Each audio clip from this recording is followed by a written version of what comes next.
ನಾವು 108 ವಚನಗಳು ಹೇಳಬಹುದು. ಆದರೆ ಮಾನವನಿಗೆ ಸಂಕ್ಷಿಪ್ತವಾಗಿ ಉಪಯೋಗ ಆಗುವಂತಹ ಒಂದೆರಡು ವಚನಗಳನ್ನು ನಾವು ಇಟ್ಕೊಂಡ್ರೆ ಸಾಕು. ಶರಣರು ಹೇಳಿರ್ತಕ್ಕಂಥದ್ದು, ಬಸವಾದಿ ಶಿವಶರಣರು, ಕಳಬೇಡ ಕುಲಬೇಡ, ಹುಸಿಯ ನುಡಿಯಲು ಬೇಡ, ಮುನಿಯಬೇಡ, ಅನ್ಯರಿಗೆ ಅಸಹ್ಯ ಪಡಬೇಡ, ತನ್ನ ಬಣ್ಣಿಸಬೇಡ, ಇದರ ಅಳಿಯಲು ಬೇಡ. ಇದೇ ಅಂತರಂಗ ಶುದ್ಧಿ, ಇದೇ ಬಹಿರಂಗ ಶುದ್ಧಿ, ಇದೇ ನಮ್ಮ ಕೂಡಲ ಸಂಗಮ ದೇವನು ಒಲಿಯುವ ಪರಿ. ಅಂತಂದರೆ ಮನುಷ್ಯ ನೀನು 108 ಪುಸ್ತಕಗಳನ್ನು ಓದಕ್ಕೆ ಆಗದೇ ಇರ್ಬೋದು, ಧರ್ಮಗ್ರಂಥಗಳನ್ನು ಓದಲಿಕ್ಕೆ ಆಗದೇ ಇರ್ಬೋದು, ನೀನು ಹೊರ ಜಗತ್ತನ್ನು ನೋಡಲಿಕ್ಕೆ ಪ್ರಯಾಣ ಮಾಡಲಿಕ್ಕೆ ಆಗದೇ ಇರಬಹುದು.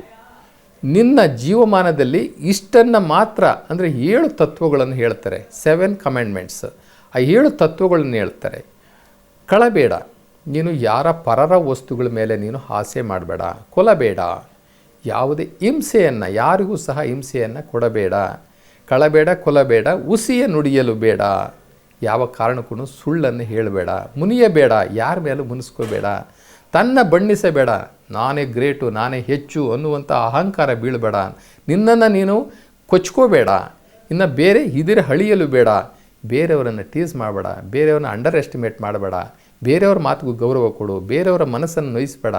ಬೇರೆಯವರನ್ನು ಕೂಡ ನಿನ್ನಂತೆ ನೋಡಿಕೋ, ಅವರನ್ನು ಹೀಯಾಳಿಸಬೇಡ. ಇದೇ ಅಂತರಂಗ ಶುದ್ಧಿ, ಇದೇ ಬಹಿರಂಗ ಶುದ್ಧಿ. ಈ 7 ಕಮೆಂಡ್ಮೆಂಟ್ಸ್ಗಳನ್ನು ನೀನು ಇಟ್ಕೊಂಡಿದ್ದೆ ಆದರೆ ಪರಮಾತ್ಮನ ಸನ್ನಿಧಾನಕ್ಕೆ ನೀನು ಹೋಗಲಿಕ್ಕೆ ಸಾಧ್ಯ ಆಗುತ್ತೆ ಅಂತಕ್ಕಂಥದ್ದು ಒಂದು.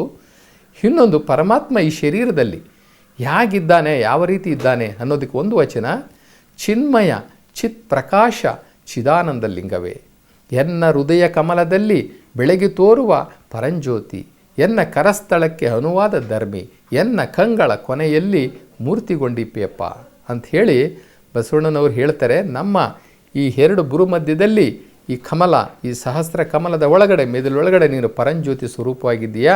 ಜೊತೆಗೆ ನೀನು ನನ್ನ ಕರಸ್ಥಳದ ಮೇಲೆ ಲಿಂಗದಲ್ಲಿ ನೀನು ಬೆಳಕಾಗಿ ನೀನು ಇಲ್ಲಿ ಪ್ರಕಾಶಮಾನವಾಗಿ ಕಾಣಿಸ್ಕೊಳ್ತಾ ಇದ್ದೀಯಾ.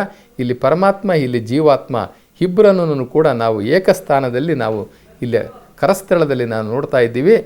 ನಮ್ಮ ಹಸ್ತಮಸ್ತಕ ಸಂಯೋಗ, ಈ ಶಿವಯೋಗದ ಮುಖಾಂತರ ನಾವು ಯಾವಾಗಲೂ ನಾನು ನೀನು ಭೇಟಿ ಆಗ್ತಾ ಇದ್ದೀವಿ ಅಂತಕ್ಕಂಥ ಈ 2 ವಚನಗಳು ಇದ್ದರೆ ನಮಗಿನ್ನೇನು ಹೆಚ್ಚಿನ ವಚನಗಳು ಏನು ಬೇಕಾಗಿಲ್ಲ. ಇವೆರಡು ವಚನಗಳನ್ನು ಮನನ ಮಾಡಿಕೊಂಡ್ರೆ ಸಾಕಾಗಿದೆ.